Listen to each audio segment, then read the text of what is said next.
அண்ணா தங்கச்சியில relationship இருக்கிறது, அம்மா மகன் அந்த மாதிரி எல்லாமே நாங்க பாத்திருக்கோம். மருமக மாமனார் அந்த மாதிரியும் பாத்திருக்கோம், நிறைய பாத்திருக்கோம். ஏன்னா எங்களுக்கு பார்க்கும்போது எங்களுக்கே பயங்கர ஷாக்கா தான் இருக்கும்.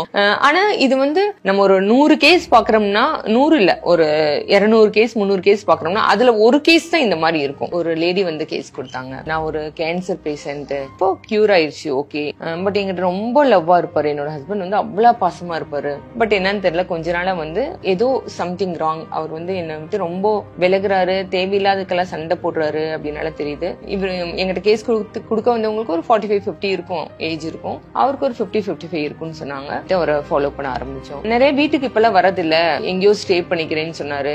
ஒவ்வொரு தடவையும் ஆனா சண்டை போட்டு தான் அங்க இருக்கிறாரு. நாங்களும் பார்த்தோம், அவரோட ஆபீஸ் பக்கத்திலேயே வந்து ஒரு மேன்ஷன் மாதிரி இருக்கு, ஒரு ஹோட்டல் ஒட்டி மேன்ஷன் மாதிரி இருக்கு, அதுலதான் அவர் ஸ்டே பண்றாரு. தொடர்ந்து பார்த்தோம், காலையில வாக்கிங் போறாரு, அப்புறம் ஆபீஸ்க்கு வராரு. இப்படி தொடர்ந்து நாங்க பாக்குறோம். 2-3 தடவை வந்து அவர் வாக்கிங் போறது பார்த்தோம், எங்கேயோ ஒரு இடத்துல மிஸ் ஆகுறாரு, ஏதோ ஒரு தப்பா இருக்கு அப்படின்னு சொல்லிட்டு மறுபடியும் ரொம்ப தொடர்ந்து நல்ல உன்னிப்பா பார்க்கும்போதுதான் தெரிஞ்சு அவரு வாக்கிங் போறாரு. போயிட்டு ஒரு 4-5 ரவுண்ட் அடிச்சுட்டு அப்படியே வந்து ஒரு ஆட்டோல ஏறி இதே மாதிரி வேற ஒரு இடத்துல ரூம், அங்க போய் ஸ்டே பண்ணிட்டு அடுத்த ஒரு நாள் ஃபுல்லா இருந்துட்டு நெக்ஸ்ட் டே வந்து அதே வாக்கிங் ட்ரெஸ்லயே வராரு, வாக்கிங் போற மாதிரி பண்ணிட்டு மறுபடியும் இந்த ரூம்க்கு வந்துடுறாரு. சோ இது வந்து ஒரு 3 days once 4 days once அந்த மாதிரி பண்றாரு. இதை நாங்க கண்டுபிடிச்சோம். மாசத்துல 4 days once அப்படிங்கிற மாதிரி மாசத்துல 2 தடவை பர்டிகுலர் டேஸ்ல மட்டும் விட்டு பார்த்தோம். இது தொடர்ந்து பண்ணாரு. ஒரு வித்தியாசமா எங்கேயோ போய், இங்கே ரூம் இருக்கு எதுக்கு அங்க போய் தங்கணும் என்னன்னு பார்த்தா அந்த ரூம்ல ஒரு பொண்ணு ஸ்டே பண்ணிருந்தாங்க.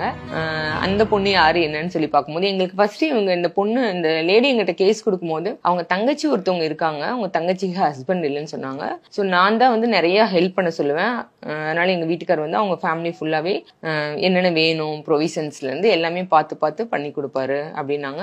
சோ எங்களுக்கு அதனால அந்த சந்தேகத்துல தான் நாங்க ஸ்டார்ட் பண்ணணும். ஆமா, அப்படிங்கிற மாதிரி தான் ஸ்டார்ட் பண்ணோம். பட் வந்து அங்க தங்கியிருந்த பொண்ணு வந்து தங்கச்சியோட பொண்ணு, அதாவது இவரோட மச்சினிச்சியோட பொண்ணு. அந்த பொண்ணு வந்து அவங்க பொண்ணுன்னா அந்த கம்ப்ளைண்ட் கொடுத்தவங்களோட தங்கச்சி பொண்ணு, கிட்டத்தட்ட பொண்ணு முறை. ஆமா. சோ அது வந்து ரொம்ப ஷாக்கா இருந்துச்சு. ஏன்னா நாங்க வேற ஆங்கிள் பார்க்க போனோம், தங்கச்சி இருக்காங்களே அவங்களுக்குமே தன்னோட பொண்ணு இப்படி தப்பு பண்றாங்க அப்படிங்கறதும் தெரியல. ஏன்னா அடிக்கடி வீட்டுக்கு வந்துட்டு இருந்திருக்காங்க, அம்மா வீட்டுக்குன்னு சொல்லிட்டு ஹஸ்பண்ட் கூட சண்டை போடுறது வருது. அப்ப இவருக்கு ரொம்ப கவனிக்கிறதுல எப்படியோ அவங்களுக்குள்ள ஒரு ரிலேஷன்ஷிப் வந்துருச்சு.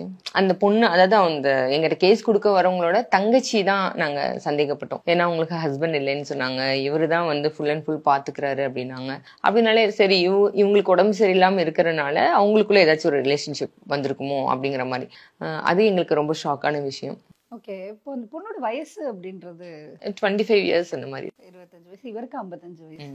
கிட்டத்தட்ட பொண்ணு மாதிரி இப்படி ஒரு கேஸ் ஹேண்டில் பண்றீங்க.